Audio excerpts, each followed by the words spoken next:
La Voz Universal TV presenta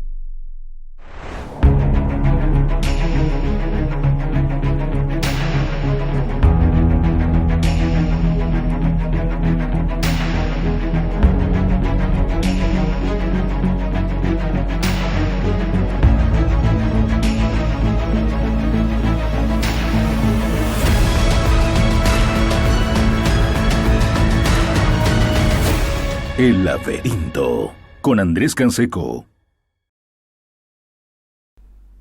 ¿Qué tal? Muy buenas noches, bienvenidos nuevamente al Laberinto. Estamos con novedades, con sorpresas. Mi nombre es Andrés Canseco y como cada semana estamos con todo el gusto, todas las pilas para poder ofrecerle a usted análisis, ideas, pensamientos, herramientas, alguna que otra locura y extravagancia, pero para eso estamos. Estamos también con una gran novedad esta semana. Estamos estrenando nuestro programa no solamente por Facebook, no solamente por YouTube, no solamente por nuestro perfil en Spotify con el podcast, sino también estamos ahora con el nuevo proyecto de La Voz Universal TV, este nuevo canal online que tiene entre su grilla de programas al Laberinto. Así que estaremos también en esta señal creciendo y como siempre agradeciendo a todas las personas que nos dejan siempre sus likes, que nos dejan sus comentarios, que comparten los videos, que nos mandan sus sugerencias y que están como siempre siguiendo el contenido del programa y también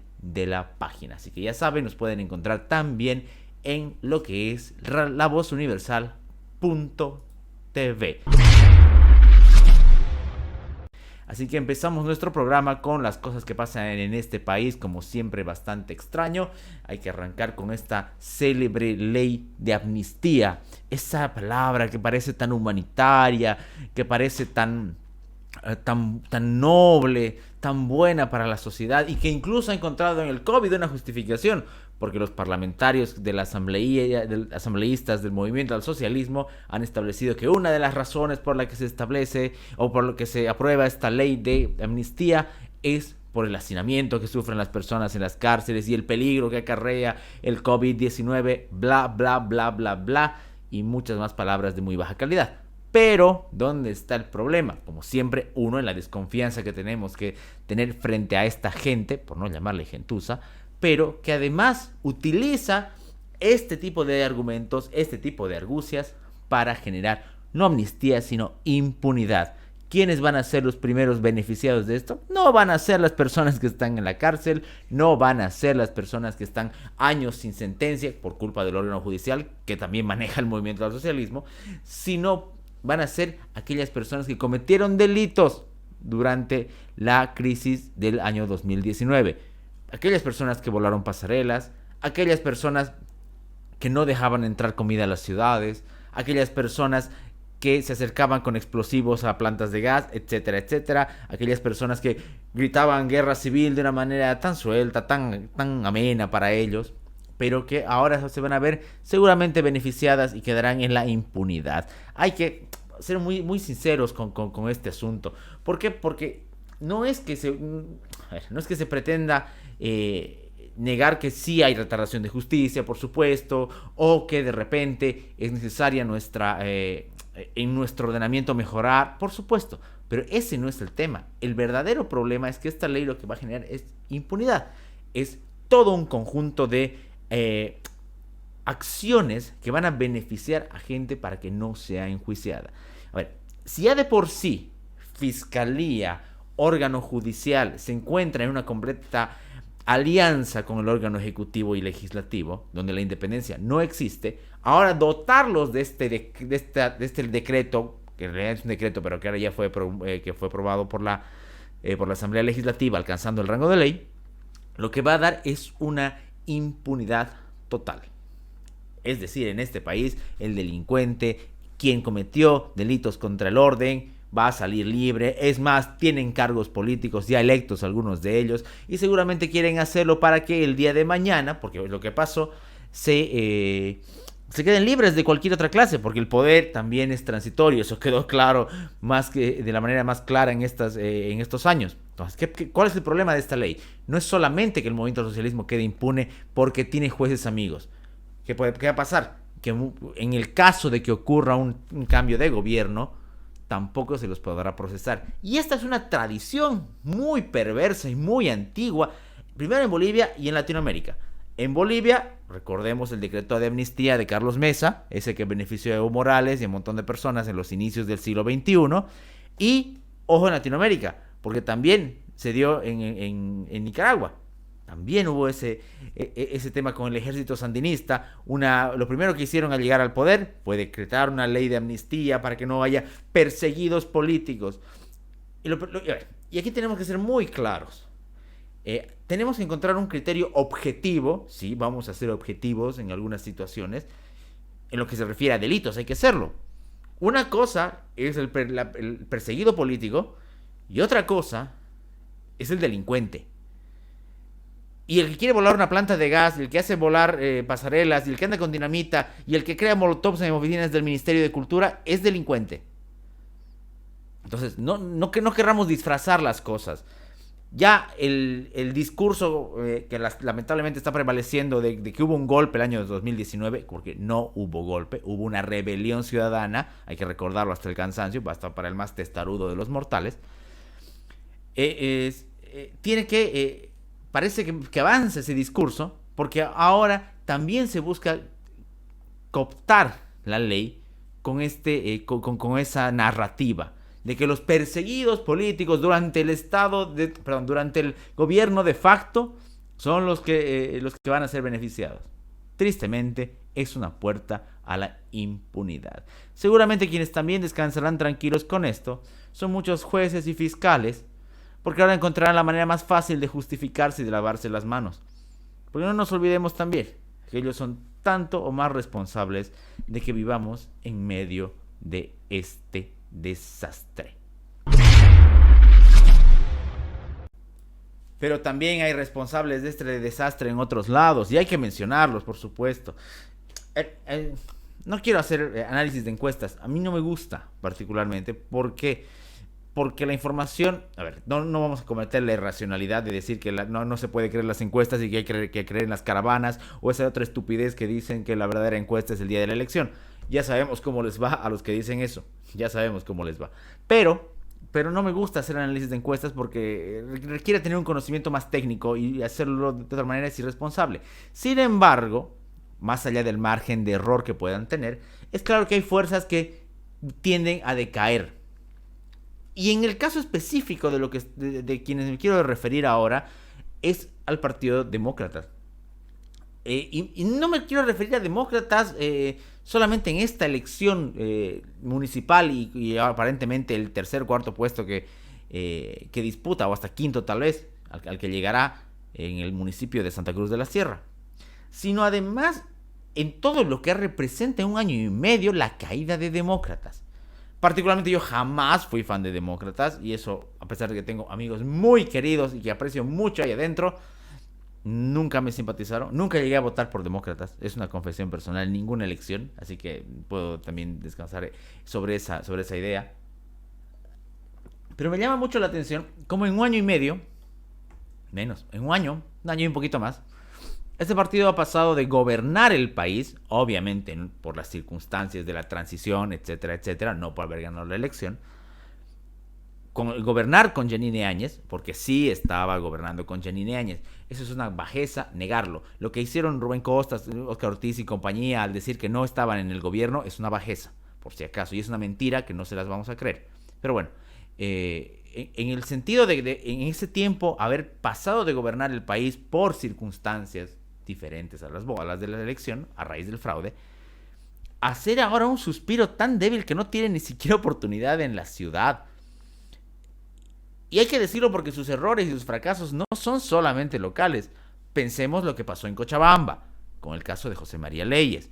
Veamos lo que pasó con sus ministros durante la crisis del coronavirus, etcétera, etcétera, etcétera. O sea, son ese tipo de cosas que no permitieron que el partido pueda siquiera mantenerse a flote y hoy sea simplemente un suspiro a punto de colapsar. Un partido que inició como una agrupación ciudadana llamada Verdes, ustedes lo recordarán, aunque parece ya que fue hace siglos, porque la primera elección no la ganaron con esa sigla, la ganó Rubén Costas con APB, hay que recordárselo siempre, porque no es que Demócratas estuvo siempre. Se vuelve Verdes primero como agrupación ciudadana y luego se vuelve el Movimiento Demócrata Social. Entonces, ¿qué hay tras esto? Primero, una crisis de partidos políticos que está clara, eso no es ninguna novedad, pero lo más peligroso, hay una ausencia de autocrítica, un caudillismo interno, una obediencia hacia ciertas cabezas que hasta hoy por lo menos se niegan a desaparecer, que se niegan a reconocer que su tiempo ha pasado y que se niegan a reconocer sus errores. Y es ese el pecado de Demócratas. Y esa es la carga de Demócratas que lamentablemente durante el gobierno transitorio y estos últimos meses no se ha quedado con ellos, sino que ha salpicado y ha contaminado una lucha que fue muy digna como la de los 21 días. Obviamente no fueron ellos los únicos que la dinamitaron. Podemos tener una larga lista de 3 programas para mencionar a los culpables que hay durante toda esta crisis. Pero me refiero a Demócratas porque Demócratas está en contienda. Aunque no es el único culpable, está claro. En fin, me preocupa mucho, no me preocupa, me llama mucho la atención como un partido que pasa de gobernar a prácticamente desaparecer en 1 año y medio. Me parece que hay personas, como lo decía hace rato, valiosas dentro del partido. Ojalá encuentren un mejor destino político, ya sea en ese partido o en otro, y que dejen de depender de la sombra de algunos seres que ya prácticamente están a punto de desaparecer. Es triste porque además pasa el año y las personas, las personas y los políticos también van pasando. Nadie es eterno. Entonces hay muchas personas que dieron prácticamente muchos buenos años de su vida a un partido que, al igual que mucha gente, le ha fallado. Cuarentena en Santa Cruz, sí, cuarentena en Santa Cruz. Estos días de carnaval hemos estado encerrados, literalmente encerrados, contra lo que parecía ser por lo menos una tradición. Obviamente ya sabíamos que había este condicionamiento sanitario, la realidad es diferente por el COVID-19, etcétera, etcétera, etcétera. Eso ya lo sabemos. Pero parece que en algún punto, en este lugar olvidado por Dios y por el diablo, hemos empezado a amar las cadenas. Primero porque viene alguien que está muy mal también en las encuestas, y que parece que tiene hasta una especie de rabia contra el electorado, y dice, no van a salir 3 días, cuando días atrás se había dicho que no iba a haber nada. A ver, esto es debatible porque la cuarentena no puede tomarse como la medida de todo el tiempo. O sea, no es que, estoy aburrido, ¿qué haré? Declararé una cuarentena. No va así. Hay muchísima pérdida, tiene que ser evaluado por criterios médicos y científicos reales, y hay que decirlo también, no todos los médicos, ni mucho menos los funcionarios de las reparticiones médicas del Estado, menos ellos, no precisamente son muy honestos todos, hay que decirlo, tienen muchísimas manchas y mentiras por ahí. Esto no hay que confundirlo con los médicos que laburan honestamente en los hospitales, que es otra historia. Pero bueno, esos criterios para la cuarentena tienen que ser muy, muy extremos. O sea, la gente se lo toma fácil. No, es que iba a haber descontrol por el carnaval. Y dígame, ¿no es peor ese éxodo de la gente a las provincias? Lo que hemos tenido el viernes es un éxodo entre viernes y sábado. Parece que la expresión de poder es tal a veces que queremos demostrar que los políticos quieren demostrar todo lo que tienen. Literalmente se tomó una normativa que hizo que la gente escapase de su propia ciudad. Y no solo que escapase, porque de repente uno dice, pucha, ya va a escapar, quiere hacer otra cosa. No puedo yo decir que todas las personas que han salido han ido a intoxicarse de alcohol, que tampoco es ilegal, ya voy a hablar de eso más adelante, pero que salieron porque no que les gusta estar encerrados, porque no es la cuestión natural. Y me parece también bastante soberbio decir que todos esos han ido a contagiar y que todos esos van a volver contagiados. Y lo otro, se ocasiona un daño económico tremendo. Restaurantes, ya, hagamos a un lado el negocio de la noche y de la diversión. Ya, hagámoslo temporalmente, porque si no sale el moralismo y el puritanismo del que, insisto, voy a hablar en unos minutos. Ya, pero restaurantes, transporte, taxis, comercio, gente que quería ganarse unos pesos de manera honesta durante 3 días, que había organizado hasta paquetes de San Valentín para ganarse unos pesos. Hay una viralización que se ha hecho muy, muy conmovedora de una chica que perdió dinero así. ¿En serio? ¿A eso queremos destruir? Estamos tan mal y encima queremos destruirlo de esa manera. A ese nivel llega nuestro... Llega, no nuestro, llega el nivel de perversión de esta gente. Esa gente que no... Que tiene que buscárselas y que no recibe un sueldo a fin de mes en su cuenta automáticamente de las arcas del Estado. Ojo, ¿no? Pero por cosas así es que tienen esos porcentajes tan miserables y porque son también miserables. Finalmente, hay que hablar de la improvisación. ¿Por qué? Porque se dice, va a cerrarse todo, no va a haber mercados, no va a haber nada. ¿Qué ocasionaron que el día viernes y sábado? Una aglomeración espantosa, que más allá del COVID es una muestra de improvisación, y peor con el COVID. ¿Para qué? Para que a las horas salgan a decir, no, ¿saben qué? Sí, vamos a abrir los mercados domingo, lunes y martes. Y sí, ¿saben qué? También los supermercados. No es una jugarreta. La ciudad no es un juego de Lego en que ellos pueden armar y deshacer como quieren. Por fortuna ya se van. Y esto no quiere decir que los que vengan sean buenos. No sé quién ganará. Pero mi posición va a ser clara siempre. Primero, que yo no soy lamebotas de nadie. Como mucha gente a quien respeto no es. Y segundo, que nuestro verdadero combate es justamente contra el poder, venga de quien venga. Siendo indulgentes. No quedándonos callados. Porque quedándonos callados pasan cosas como esta. Que venga alguien por su voluntad y nos castigue 3 días. Y lo peor, que haga lo que quiera de la ciudad. Por fortuna, insisto, parece que se van. A mí me encanta, aunque no crean, me encanta pasar por el BTR, perdón. Y no porque sirva, está claro que no sirve. Sino porque a diferencia de otros casos de corrupción, como el caso Dron, caso Retretas, como el caso de las bandas de las bandas de reconocimiento, etcétera, etcétera, hay un montón de casos de corrupción que hay en la gestión del municipio. El BTR es una prueba viva. Cada vez que alguien pasa por el primer anillo, se dice cómo nos han estafado. Esa es la diferencia entre ese caso específico y los otros, que también son un desastre y un caos e indignantes. Pero por eso tal vez sirva de algo, por lo menos, aunque obviamente no es el fin, que no se haya terminado ese monstruo, además carísimo, llamado BTR. Y claro, como nuestra mente a veces nos juega en contra, a veces pareciera que tenemos una especie de connotación ni siquiera religiosa, porque esto no es meterse con la religión, sino parece inclusive una connotación casi conservadora, ultraconservadora, reaccionaria. Muchas de las personas, y esto no me lo estoy inventando, porque esto va más allá del carnaval, a mí particularmente no me gusta el carnaval, nunca me ha gustado, pero jamás pensaría en prohibirlo. Ahora, por la pandemia, por supuesto, pero en otras circunstancias no. Ahora, pero ¿a qué voy con esto? Que he leído a mucha gente y he escuchado a mucha gente, porque no hay que quedarse solo en las redes sociales, sino hay que conversar con la gente, que se alegra porque no haya habido consumo de alcohol. A ver, y aquí hay un error que hay que decirlo claro.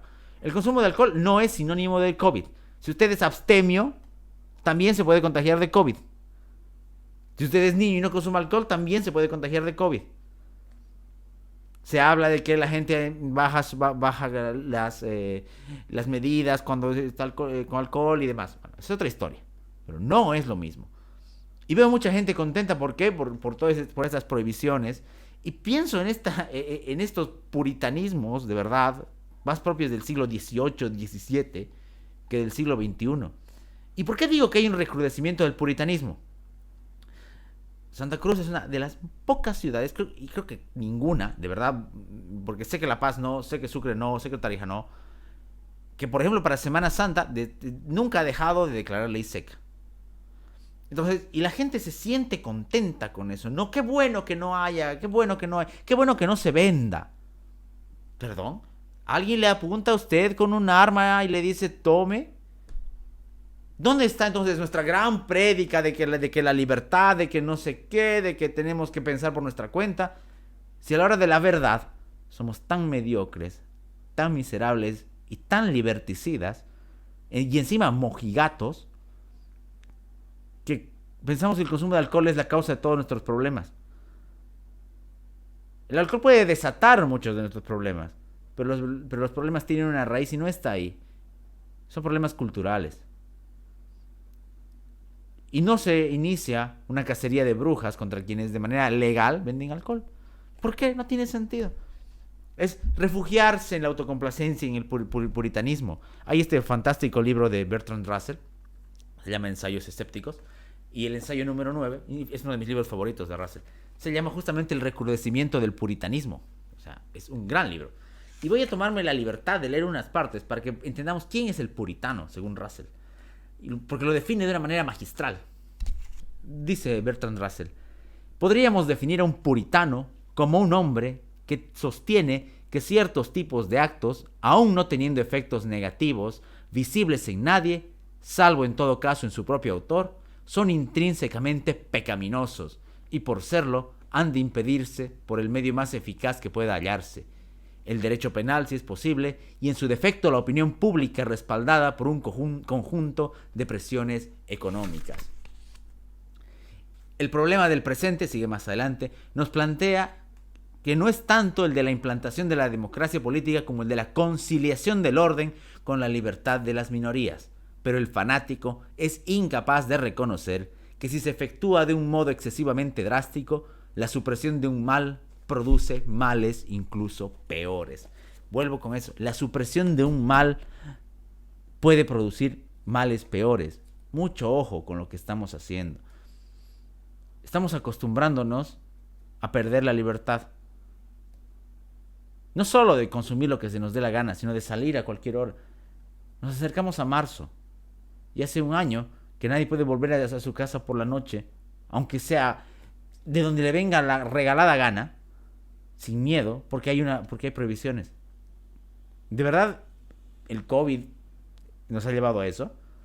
¿O es que, además, por supuesto, de la crisis mundial por la salud, que sí existen, yo no soy un negacionista, obvio, pero ¿no será que mucha gente se ha aprovechado mucho?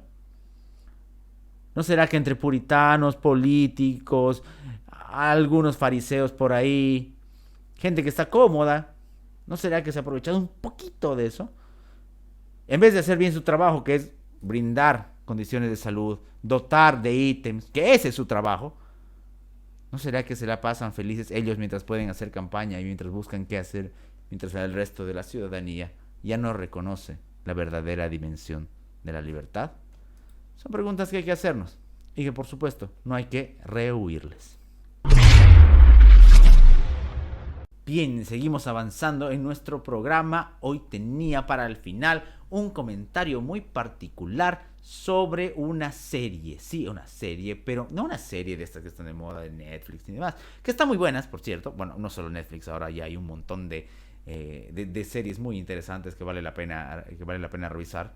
Pero ahora estoy jugando un poquito con la nostalgia, les cuento. Sí, estoy jugando con la nostalgia. El otro día empecé a volver a ver, en todo caso, una serie que me atrapó bastante, que siempre fue una de mis series favoritas relacionadas a mi infancia. Me refiero a la serie de los X-Men. ¿Y por qué me llamó mucho la atención? Porque suele pasar que con esta clase de series uno tiene un efecto cuando las ve de niños, qué sé yo, 7, 8, 9 años, que están muy buenas, uno las disfruta los combates, disfruta los personajes, bla, bla, bla, por supuesto. Pero, al igual que la serie animada de Batman de los 90, que es contemporánea a esta, hay pequeñas perlitas que uno no ve. Y uno ya después, cuando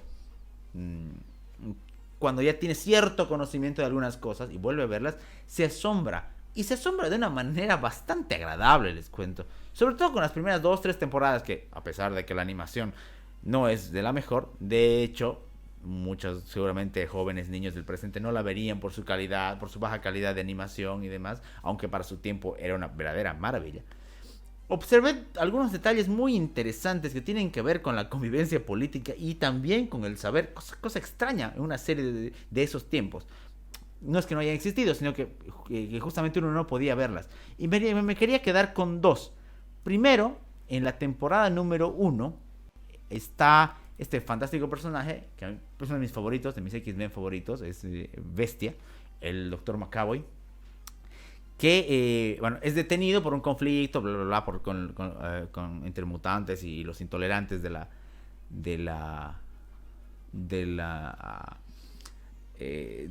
sociedad en ese tiempo en Estados Unidos, pero también le ofrecen escapar. Inclusive hay un momento en el que entran dos X-Men y él le dice vámonos, y él les dice no. Esto nos recuerda, por supuesto, a Sócrates. Ahí va el primer enlace que tenemos que hacer.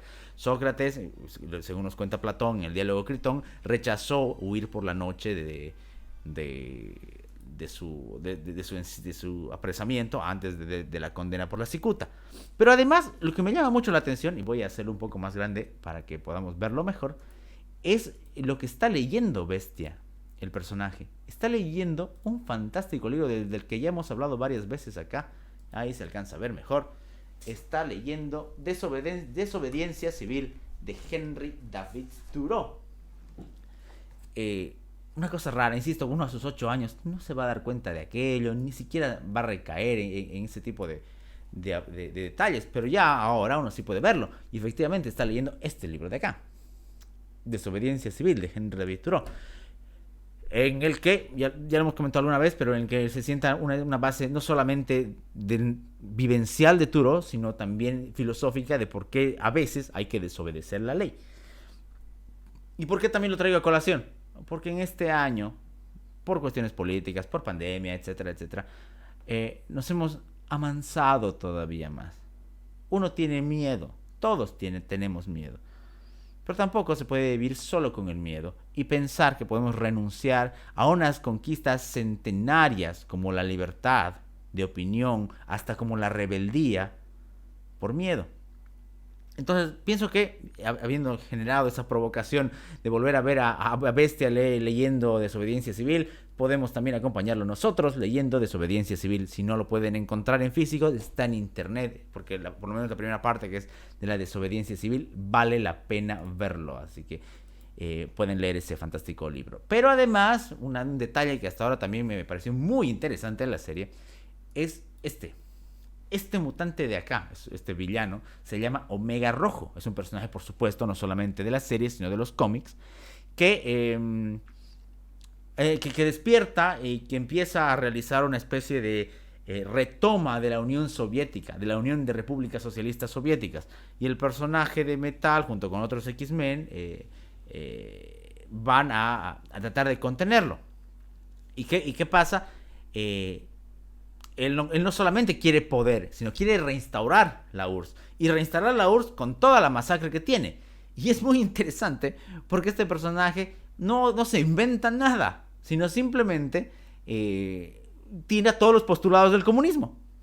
Qué sé yo, la obediencia de la gente, el someter a las otras personas, etcétera, etcétera, etcétera.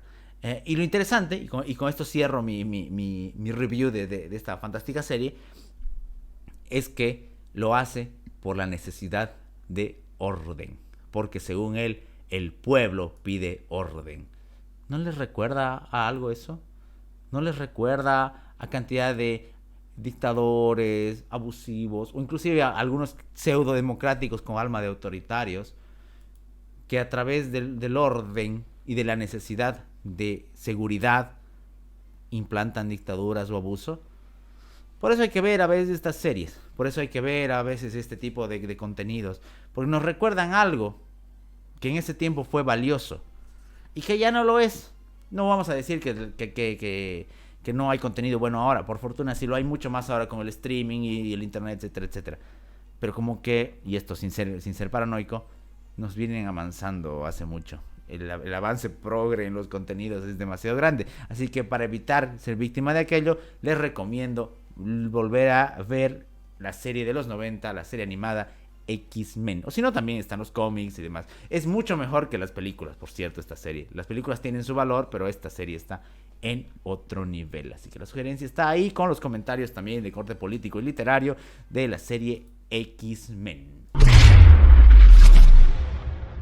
Y bien, vamos acercándonos al final, sin antes poder mandarles un gran saludo, agradecer a todas las personas que nos siguen, que nos dando sus likes, sus comentarios, que están siguiendo el contenido del programa semana a semana y que ahora los invitamos a unirse no solo a nuestra transmisión en Facebook, no solo a nuestros videos en YouTube, no solamente a nuestro podcast en Spotify, sino además a nuestra unión a lavozuniversal.tv, el nuevo canal digital online que tiene también sus redes sociales y su página web, que es justamente lavozuniversal.tv. Ahí van a encontrar no solamente el laberinto, sino otros programas que tienen esa naturaleza.